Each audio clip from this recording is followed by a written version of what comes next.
Okay, we're going to dive into one of the most high-stakes relationships in all of academia. I'm talking about the delicate and sometimes tricky power dynamic between a graduate student and their supervisor.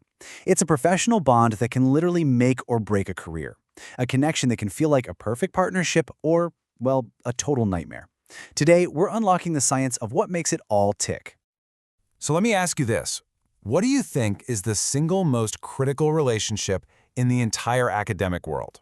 Is it between, say, a dean and their faculty, a university president and the board? You might be surprised by the answer. Yep, it's this one. The connection between a grad student and their advisor. This relationship doesn't just influence a research project. It pretty much shapes everything, from a student's day-to-day happiness and their actual progress, all the way to their entire future career path. It is a huge deal. So, here's how we're going to break it all down. First, we'll talk about just how high stakes this relationship is. Then, we'll decode the 5 specific types of power that are always at play. After that, we'll dive into a key study's findings, see what happens when those powers combine in surprising ways, and then wrap it all up with some practical lessons for both students and faculty. Let's get right into it. So why does this one relationship carry so much weight? Well, for a graduate student, a supervisor isn't just a teacher. They are a mentor, a boss, a gatekeeper to funding and opportunities, and a research collaborator, all rolled into one single person. And look, this isn't just a gut feeling people have. The research is really blunt about it. This power dynamic is, and I quote, one of the most critical determinants of graduate students' success. It has a direct impact on their satisfaction, their morale, and ultimately their entire career. You know, for the longest time, this incredibly important relationship was just seriously under-researched.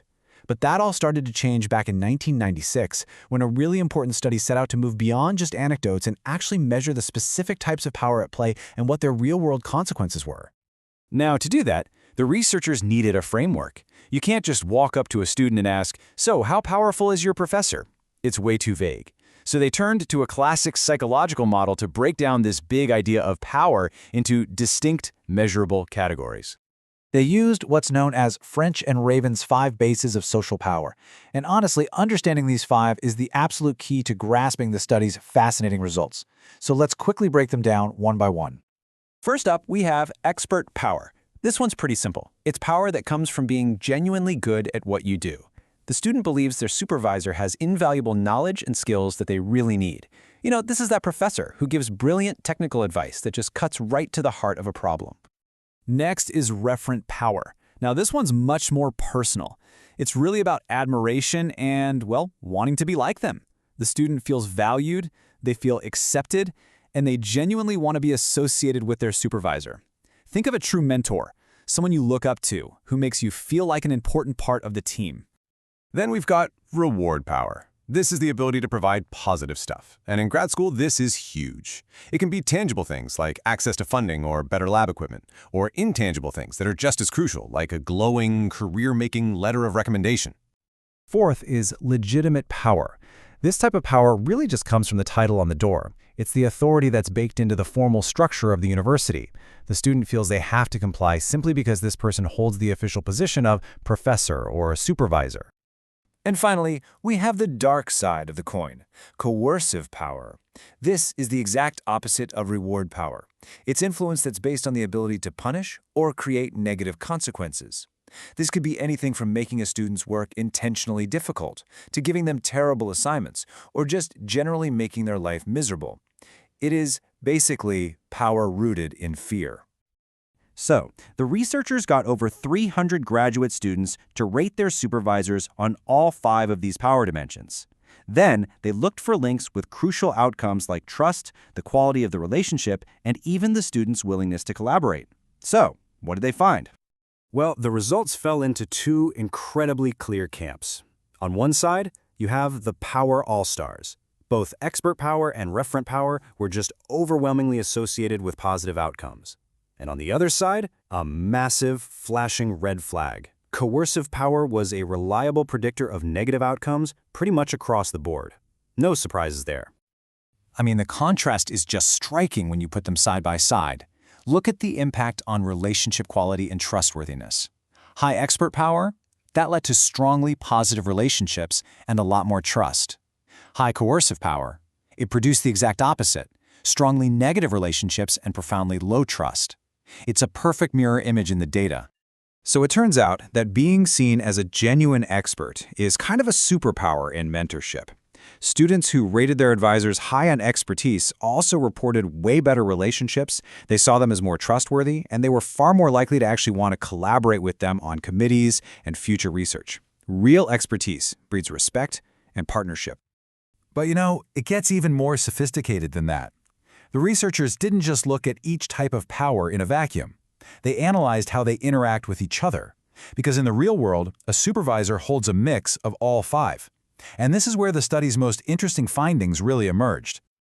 The big takeaway here is that these powers aren't separate. They can actually amplify or weaken each other. The effect isn't just simple addition. Let's look at 2 specific examples from the study that show exactly how this works in practice. First, let's look at what absolutely kills trust.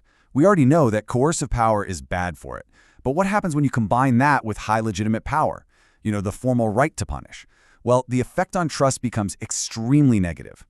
In other words, a supervisor who has the official authority to make your life difficult is seen as even less trustworthy. That formal power makes the threat feel much more real and way more damaging. Now let's look at a positive combination. How do you get students to willingly comply with requests? Well, reward power helps, of course. But that effect gets supercharged when it's combined with high referent power. The study found the highest levels of compliance when students didn't just see potential rewards, but also genuinely admired and felt valued by their mentor. The desire to please a respected role model makes any reward that much more effective. So what does this all mean in the real world? This isn't just some abstract academic theory, right? The findings give us a really clear playbook for both students who are choosing an advisor and faculty members who are aiming to be effective mentors.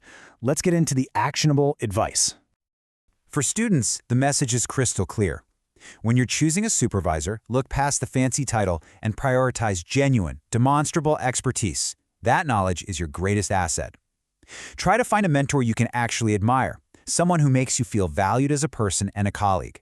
And be very, very cautious of anyone whose influence seems to come from threats or making things difficult. Remember, a title means absolutely nothing if the trust isn't there.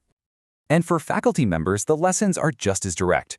Your real power to positively influence your students comes from your expertise and your ability to build a respectful, supportive relationship. The best mentors share their knowledge generously and make their students feel accepted. Relying on coercion is just a losing strategy. It completely erodes the trust you need for a productive partnership. Ultimately, if you want students to want to collaborate with you, be an inspiring expert, not a feared boss. And all of this leaves us with a bigger final question. This study brilliantly shows how critical the individual relationship is for success, but should building a healthy one be left completely up to chance? How can universities themselves move beyond just hoping for the best and start designing systems that actively foster healthy, productive, and power-aware mentorship for every single student? Definitely something to think about.